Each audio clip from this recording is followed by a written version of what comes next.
भारत से भगोड़े विजय माल्या के घर, बंगले, जमीन के फोटो वीडियो आपने खूब देखे होंगे। खूब वायरल भी होते थे उस समय जब वह भारत छोड़कर भाग रहा था। उस समय भारत छोड़कर जाने से पहले अगर आपको लग रहा है कि उसकी जो संपत्ति थी वह दिल्ली, मुंबई और विदेश में थी और कुछ संपत्तियों को जब्त कर लिया गया है, तो ऐसा नहीं है।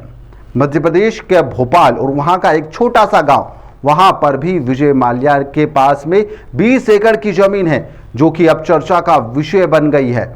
जी हां, यूनाइटेड स्पिरिट्स के मालिक विजय माल्या की भोपाल जिले के सरवर गांव में एक जमीन जिला प्रशासन के वजह से चर्चा का विषय बन गई है।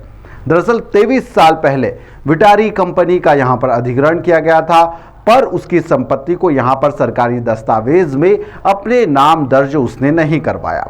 बस यही जो लापरवाही थी अब उलझन का कारण भी बन चुकी है।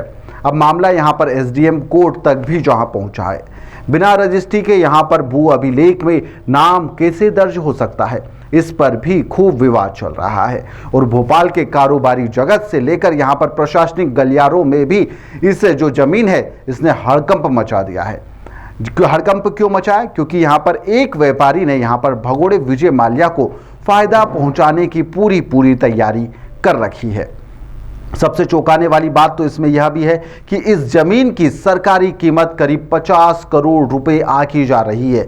जो 20 एकड़ की जमीन है उसकी 50 करोड़ रुपए के आसपास की संपत्ति आकी जा रही है, लेकिन जिला प्रशासन ने इसे मात्र 8 करोड़ और 3 लाख रुपए में भोपाल की हर्ष पैकेजिंग फर्म को हस्तांतरित कर दिया। सोचिए आप, अब इस पूरे सौदे की जो रजिस्ट्री है वह करीब 6 करोड़ 20 लाख रुपए की स्टैंप ड्यूटी इस पर लग रही है। यही वजह है कि यह जो पूरा के पूरा सौदा है अब चर्चा का विषय भी बन गया है। शक सवालों के घेरे में आकर खड़ा हो गया है। यहाँ पर कारोबारी जगत में जोरों शोरों से इस विषय पर चर्चा हो रही है कि आखिरकार 50 करोड़ रुपए की सरकारी संपत्ति केवल यहाँ पर 8 करोड़ रुपए यानी कि 8 करोड़ 3 लाख रुपए में कैसे बिक सकती है, और यहाँ पर क्या बाकी का पैसा गुप्त रास्ते से ट्रांसफर किया गया है? क्या इस पूरे खेल के पीछे का मकसद भगोड़े विजय माल्या को कहीं से फायदा पहुंचाने का मकसद है?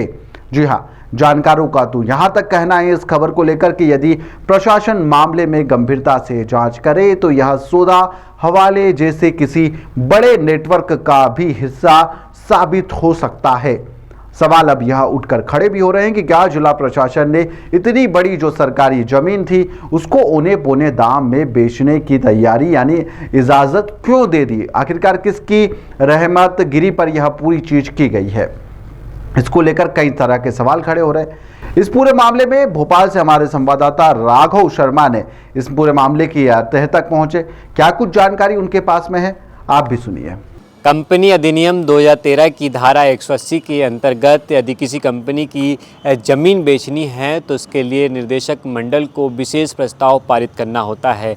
यदि विशेष प्रस्ताव पारित नहीं होता है और साथ में अधिकृत व्यक्ति का पत्र भी फर्जी पाया जाता है तो रजिस्ट्रार को ऐसा हस्तांतरण करना अस्वीकार करना चाहिए। यदि फिर भी रजिस्ट्री होती है तो इसमें कहीं ना कहीं रजिस्ट्रार की भूमिका होती है जो अवैध होती है, इसके लिए चुनौती दी जा सकती है। तो रजिस्ट्री अभी हो रही है भगोड़े विजय माल्या की, तो इसमें कहीं ना कहीं रजिस्ट्रार की भूमिका महत्वपूर्ण हो सकती है, क्योंकि यदि विशेष प्रस्ताव पारित किया जाता है और उसके डॉक्यूमेंट यदि रजिस्ट्री में नहीं लगे हैं तो एक बड़े व्यापारी हवाला के जरिए विजय माल्या को फायदा पहुंचा रहे हैं। अब इसमें यदि जांच होती है बड़ा खेल उजागर हो सकता है और इसमें जो दोषी होंगे उन पर कार्रवाई भी होना चाहिए। दरअसल 1999 में विटारी कंपनी ने यहां पर सरवर गांव के अंदर 20 एकड़ की जमीन को खरीदा था। 4 एकड़ में यहां पर प्लांट डालने के बाद में 16 एकड़ की जमीन जो थी वह पूरी खाली पड़ी थी। इस पर यहां पर खेती किसानी की जा रही थी, किसान यहां पर खेती किसानी कर रही। मई 2001 में यहां पर विटारी का माल्या की मेड डॉक स्पिरिट्स लिमिटेड ने यहां पर कोर्ट से विलय करवा लिया। इसके बाद में यहां पर कंपनी का नाम यूनाइटेड स्पिरिट्स लिमिटेड हो गया। जिले के राजस्व रिकॉर्ड में जमीन विटारी के नाम ही रह गई। 2019 में यहां पर नामांतरण की वापस से फाइल को बढ़ाया गया तो यहां पर जिला रजिस्ट्रार के द्वारा यहां पर रजिस्ट्री स्टाम्प शुल्क पेनल्टी सहित यहां पर 3.50 करोड़ रुपए इसका मूल्य तय किया गया था।